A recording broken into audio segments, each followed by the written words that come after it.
निगम चुनाव जैसे जैसे पास आ रहे हैं वैसे वैसे भाजपा और कांग्रेस दोनों ही पार्टियों के नेता एक दूसरे को चैलेंज देते नजर आ रहे हैं। एक ऐसा ही चैलेंज अब पूर्व एमआईसी सदस्य और पार्षद चंदू शिंदे ने पूर्व मंत्री सज्जन सिंह वर्मा को दिया है, जिस पर कांग्रेस ने पलटवार करते हुए निशाना भी साधा है। देखिए ये खास रिपोर्ट। निगम चुनाव से पहले चला चैलेंज लेने और देने का दौर।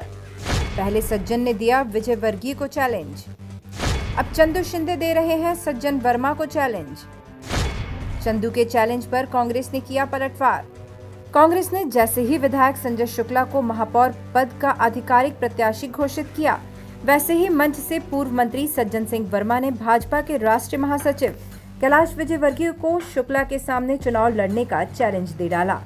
फिर क्या था, सज्जन की इसी बात से आहत होकर विजयवर्गीय के खास माने जाने वाले पूर्व एमआईसी सदस्य और पार्षद चंदू शिंदे ने खुद मैदान संभालते हुए 2 नंबर विधानसभा के किसी भी वार्ड से सज्जन वर्मा को चुनाव लड़ने का चैलेंज दे डाला।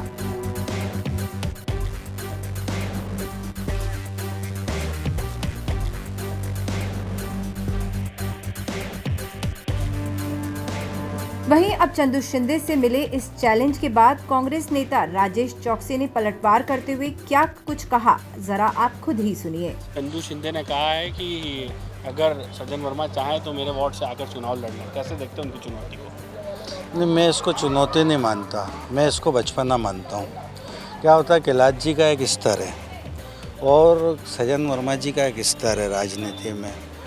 वो भी ऑल इंडिया के सेक्रेटरी रहे हैं, सांसद रहे हैं, 6 बार के विधायक हैं, 2 बार 3 बार के मंत्री हैं और कई पदों को सुशोभित किया है। ऐसे कैलाश जी ने भी कई पदों को किया है सुशोभित बीजेपी में। अंतर इतना है कि काले समय से और दोनों एक साथ पार्षद भी बने और विधायक भी बने और बाद में पक्ष विपक्ष में भी रहे, तो उनकी कटास चलती रहती है। मेरा ऐसा मानना है कि राजनीति में कोई भी बयान देने के लिए सुचिता होना चाहिए। हमारा एक स्तर होना चाहिए कि हम किस व्यक्ति के मामले में क्या बात कर रहे हैं। मैं उदाहरण बतौर बेशक मीडिया के समक्ष बोल रहा हूँ कि रमेश मिंदोला जी मेरे बहुत अच्छे बचपन के मित्र हैं। हम लोगों का बहुत समय एक साथ कटता था।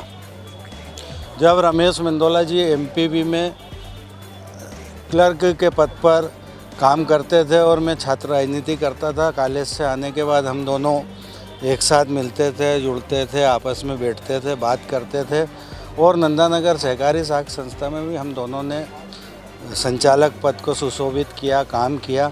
लेकिन जैसे ही रमेश मिंदोला जी पार्टी के अध्यक्ष बने तो वो मेरे लिए रमेश से रमेश जी हो गए, है ना। फिर उसके बाद वो विधायक बन गए। जब तक वो पार्षद थे मेरे समकक्ष साथी थे।